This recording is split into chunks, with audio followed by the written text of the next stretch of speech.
L'accaparement du pouvoir au Gabon par la famille Bongo n'est pas seulement politique, elle est aussi économique parce que les études que nous avons menées montrent à suffisance que presque 80% du tissu économique gabonais est entre les mains de la famille Bongo.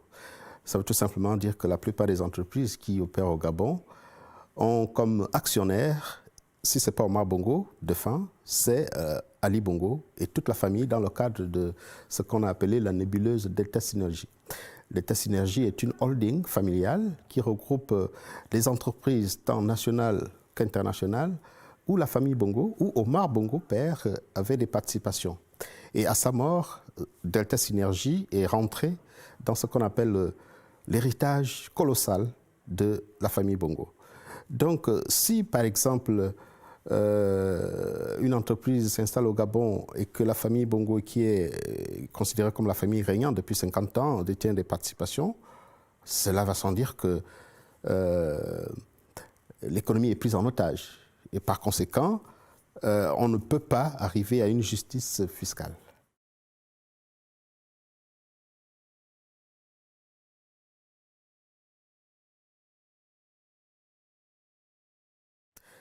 Effectivement, les multinationales et toutes les entreprises bénéficient des largesses fiscales hors normes. C'est ce que nous avons appelé des cadeaux fiscaux, tout simplement parce que ceci expliquant cela, la famille Bongo étant dans toutes les entreprises qui opèrent au Gabon dans le cadre d'Delta Synergie, la famille Bongo plaçant au pouvoir tous les hauts fonctionnaires, plaçant dans les administrations les éléments acquis à leur cause, ce sont ceux-là, à l'Assemblée nationale, c'est eux qui votent les lois.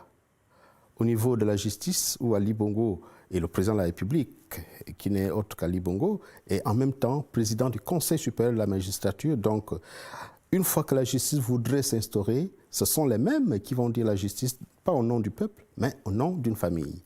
Vous allez au niveau de la Cour des comptes, la Cour qui est censée réglementer le contrôle fiscal, la Cour des comptes est tenue par le neveu d'Ali Bongo, M. Ngoulakia. Donc, au niveau des juridictions, au niveau de l'administration et à tous les niveaux, c'est le pouvoir politique qui règne, c'est la famille Bongo.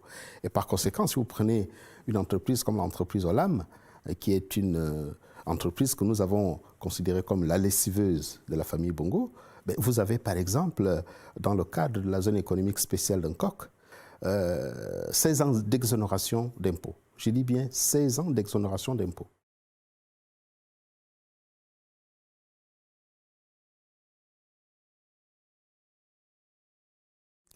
Non seulement ça empêche ce manque de transparence et cet accaparement de l'économie empêche le développement, parce qu'on se rend compte que le gros des bénéfices engendrés par l'exploitation de nos ressources va plutôt dans les caisses des individus, va plutôt dans les caisses des personnalités politiques.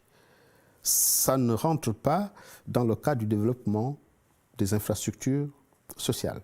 Et si vous venez au Gabon, vous allez vous rendre compte que le tissu économique, enfin disons le tissu social, que ce soit les hôpitaux, les écoles, les routes, tout est à refaire depuis 50 ans. Et malgré ça, nous avons engrangé des sommes colossales dans le cadre de l'exploitation de nos ressources. Moi, j'ai pris part pendant presque 10 ans au groupe d'intérêt ITI, Initiative de transparence des industries extractives. Les montants déclarés par les entreprises et les montants reconnus par le pouvoir public, mais ce sont des montants extrêmement colossaux. Nous avons frôlé des budgets de plus de 4 000 milliards pour 1 million d'habitants. Mais c'est dans ce pays où on exploite le pétrole, on exploite le manganèse, l'uranium, le bois, où l'eau est une denrée rare.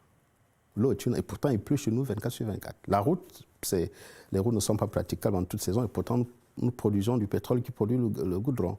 Tous les hôpitaux manquent de l'eau, encore moins des médicaments. Voilà à quoi a servi l'argent issu des industries extractives, c'est-à-dire ça rentre dans les caisses d'un individu et des multinationales qui bénéficient des largesses fiscales.